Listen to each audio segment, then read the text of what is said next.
est-ce qu'on est si mauvais pour calculer le temps? C'est une question que je pose depuis un petit moment. Pourquoi parfois je pense que faire une tâche va me prendre des heures et je la termine en 30 minutes, et d'autres fois je pense que la matinée me suffira et je me retrouve encore à travailler dessus le lendemain soir. Je veux dire, pourquoi je suis si mauvais pour prévoir certaines choses? Et en même temps, parfois je vais 10 fois plus vite pour certaines tâches et pas d'autres. Pourquoi? Pour expliquer, prenons un jeu vidéo comme exemple. Si je calcule le nombre d'inputs par heure, c'est-à-dire le nombre d'actions effectuées dans le jeu en une heure, et je prends une séquence de 10 secondes, je suis à minimum 40 inputs. Donc, en faisant 40 actions toutes les 10 secondes, soit 4 par seconde, on atteint 14 400 inputs en une heure. Pour vous donner un ordre d'idée, si je fais un texte avec la police de base de Google Doc, chaque input équivalent à une lettre tapée sur mon clavier, cela ferait 6 pages, si c'était un script. La vidéo ferait 20 minutes. C'est énorme de produire autant, mais en réalité, jamais je le fais autant. En si peu de temps surtout. Pour plusieurs raisons que je vais expliquer. D'abord, il faut du temps pour réfléchir, prendre des décisions, corriger mon texte, me relire. Bref, on peut déjà retirer une page. Mais 5 pages, ça reste énorme en une heure. C'est bien loin de ce que je fais habituellement, et pourtant je fais de mon mieux. Et pourtant je reste si loin de faire autant. Et si depuis le début le problème venait de quelque chose de différent?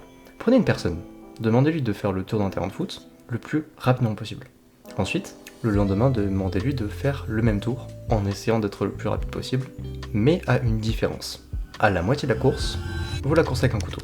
Bien évidemment, ne faites pas ça chez vous, mais une chose indéniable, c'est que son temps sera sensiblement plus rapide que l'ancien temps. Vous pouvez me dire oui, mais ça ne m'arrive jamais de me faire menacer avec un couteau pour travailler plus vite. Oui et non. Car dans plein d'autres cas, on est menacé, mais sous une autre contrainte. Le temps. Par exemple, si vous avez passé des examens comme le bac ou le brevet, vous avez sûrement accompli une quantité de travail assez conséquente en quelques heures seulement.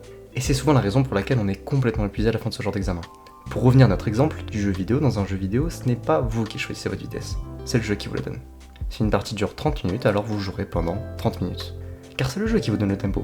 Comme lors d'un contrôle, si celui-ci dure 1 heure, alors vous le ferez en 1 heure. Même si chez vous, vous aurez peut-être pris le double du temps pour le même résultat, et ce principe est très connu. Il s'appelle la loi de Parkinson, on en reparlera plus tard, car même si ce principe est très connu, on a toujours du mal à l'appliquer au quotidien pour plusieurs raisons. Mais même après tout ça, il y a quelque chose qui m'embête. Et pas qu'un peu. Pourquoi, quand je joue 1 heure, j'ai l'impression que ça a duré 15 minutes, et quand je travaille 1 heure, j'ai l'impression d'être là depuis hier. Pourquoi, mais si dans les deux cas je suis focus, je n'arrive pas à ressentir le temps de la même manière? Comment je peux arriver à travailler en ayant l'impression que seulement 30 minutes soient passées au lieu d'1 heure? Pour ça, j'aimerais que vous regardiez cette image. C'est un jeu très connu avec une communauté plutôt jeune, et pourtant sur cet écran, un joueur qui joue régulièrement doit analyser une quantité hallucinante d'informations. Et pas qu'une fois, mais plusieurs fois dans la partie.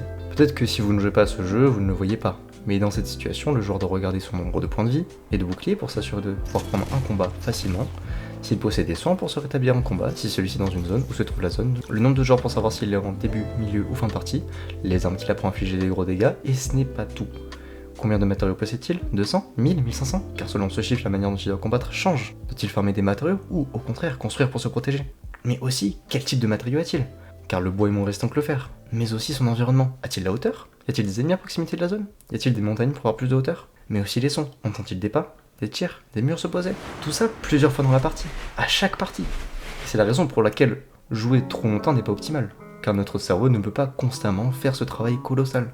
Mais donc je ne comprends toujours pas pourquoi j'ai l'impression que le temps passe plus vite sur un jeu vidéo que pendant mon travail.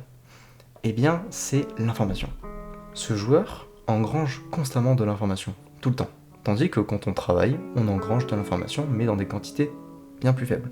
C'est la raison pour laquelle le temps passe plus vite quand on regarde des réels sur Instagram que quand on lit un livre ou qu'on écoute un podcast. Ce qui est fou dans l'exemple précédent, c'est que je n'ai même pas pris un combat. Je parle d'une situation assez banale pour un joueur. Mais je ne crois pas être seul qui, lorsqu'un contrôle demande 1 heure et pas 1 minute de plus, a la même sensation que dans une partie de Fortnite. On a tellement d'informations à assimiler en si peu de temps que le temps passe très vite. Mais au final, c'est peut-être la solution. En ayant un temps limité avec le principe de la loi de Parkinson que j'avais parlé précédemment, mais cette fameuse loi dit tout simplement que le travail s'étale de manière à occuper tout le temps disponible pour son achèvement. En bref, si vous avez 3 heures pour faire quelque chose, vous mettrez 3 heures. Et si vous avez une semaine pour faire le même travail, vous mettrez une semaine. Exemple simple, le nombre de personnes qui révisent encore quelques minutes avant un contrôle est colossal. Donc, avons-nous la solution devant nous? Devrait-on simplement nous donner des deadlines courtes pour parvenir à avoir cette impression de rapidité? Oui et non. Tout d'abord, pour comprendre pourquoi cela permettrait d'avoir cette rapidité, reprenons l'exemple précédent. Une partie de Fortnite dure en moyenne 15 à 20 minutes. On va admettre que la personne doit prendre en compte environ 100 informations, ce qui est très très loin de la réalité, mais là le but est simplement de comprendre l'idée. Donc, sur cette partie de 15 minutes, soit 900 secondes, on va y calculer le nombre d'informations par seconde, soit 9. Ce qui est plutôt correct. Mais maintenant, si la partie dure 3 heures, que se passerait-il ? On va admettre que la map serait plus grande et que les fermetures de zones qui obligent les joueurs à se combattre seraient bien plus longues. Et donc il y aurait autant d'informations. Là, maintenant, il y aurait une information toutes les 108 secondes, ce qui est très long. Maintenant, prenons un contrôle de maths. On va considérer qu'avec toute l'analyse à faire pour chaque exercice, on tomberait sur un chiffre similaire aux 9 informations par seconde de la partie de Fortnite. Donc si vous m'avez suivi depuis le début, on peut facilement se dire super, je vais réduire mon temps pour chaque tâche avec des deadlines pour avoir un maximum d'informations par seconde et avoir cette impression que le temps passe plus vite. Mais j'aimerais que ce soit si simple. La loi de Parkinson présente deux grosses failles. D'abord, elle ne marche pas très bien pour les deadlines de gros projets.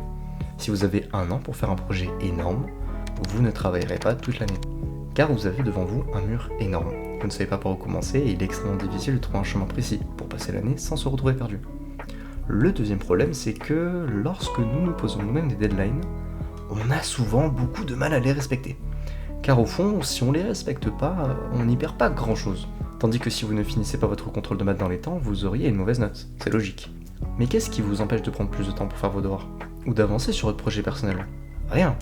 C'est bien ça le problème. Donc, pour éviter de se faire emporter par le temps, voici une petite technique qui marche plutôt bien. Première étape, lorsqu'on a un objectif lointain, le but est de le découper. Si je veux avoir 10 000 abonnés, il faut que j'en ai 100, puis 500, puis 1000, 5000 et 10 000. On fait cela pour chaque objectif qu'on a. Deuxième étape, chronométrez-vous avec l'objectif d'avoir un résultat similaire, voire meilleur, en moins de temps, comme un speedrun. Le but c'est d'être toujours un peu plus rapide que la dernière fois. On peut se dire, à quoi ça peut servir ? À deux choses. D'abord, vous aurez une vraie valeur temporelle du temps que vous prend une tâche. Ça vous permettra de plus facilement évaluer le vrai temps demandé pour une tâche, mais aussi le temps que vous pouvez améliorer. Mais ce n'est pas tout. Se chronométrer a un autre avantage. Ça vous met dans une situation de compétition. Mais avec vous-même. Le but c'est de toujours essayer de battre le temps précédent. Ça peut vous paraître bizarre comme stratégie, et pourtant le travail est bien un des seuls endroits où on ne le fait pas. Vous allez courir en essayant de battre le temps précédent. Vous jouez à un jeu pour essayer d'être meilleur dessus. Vous allez à la salle pour soulever un peu plus lourd que la dernière fois. Au fond, on essaye toujours de faire un peu mieux que la dernière fois. Alors pourquoi ne pas l'appliquer au travail ? Et en plus, cet effet d'être chronométré crée un effet similaire à celui qu'on a lors d'un contrôle, mais en moins stressant. Étant donné qu'il n'y a aucune sanction derrière, l'important ce n'est pas non plus de stresser pour cela, mais ça vous permet d'avoir à minima une idée de ce qu'on fait. Mais je voudrais avant de finir, accorder du temps au dernier point, la surestimation de notre temps. N'essayez pas de vous faire des calendriers de 12 heures par jour, c'est quasiment impossible à tenir. D'abord vous surestimez la capacité de votre cerveau à rester concentré pendant une si longue échelle de temps, et ensuite vous sous-estimez votre capacité à accomplir un certain nombre de tâches dans un temps donné. Si on vous donne un contrôle pour dans 3 semaines, prenez les 3 semaines intelligemment, en faisant des révisions espacées plutôt que de vous dire « je vais bosser 15 heures dessus cette semaine pour être tranquille les 2 autres ». De 1, il y a de grandes chances que vous n'arriviez même pas à tenir, de 2, vous vous faites du mal pour un résultat similaire si vous aviez été moins extrême. Prenez le temps qu'il vous faut. Par exemple, le script que vous voyez a été fait en 3 temps, écriture, relecture, correction. Je n'ai pas essayé de tout faire dans la même journée. Quitte à produire moins, le but, lorsqu'on essaie de gérer son temps, c'est d'abord d'admettre qu'il n'est pas inné, ensuite de l'utiliser intelligemment et enfin de se faire confiance. Car vous arriverez à faire les choses à temps. Simplement, chronométrez-vous. Prévoyez et accomplissez chacun de vos objectifs tout en restant honnête sur vos capacités. Car le seul moyen de progresser, c'est de connaître nos faiblesses pour les surmonter. Merci d'avoir vu la vidéo, j'espère qu'elle vous a plu. Elle sort un peu du lot car elle part de sujets plus complexes et donc dites-moi dans les commentaires si vous aimez ce genre de vidéos plus longues et plus complexes. Si vous voulez me soutenir, vous pouvez soit me laisser un like, soit vous abonner car de grosses vidéos arrivent et j'ai hâte de vous les sortir. Je voulais aussi parler de Upgrade Community qui est simplement mon projet Discord, c'est une communauté qui a déjà plus de 240 personnes à l'heure où je vous parle. Et si vous êtes intéressé par mon projet, je propose un accès à une version plus complète du Discord avec des newsletters, des ressources, des avant-premières de vidéos, des défis et plein d'autres choses. N'hésitez pas à jeter un coup d'œil, le lien est en description.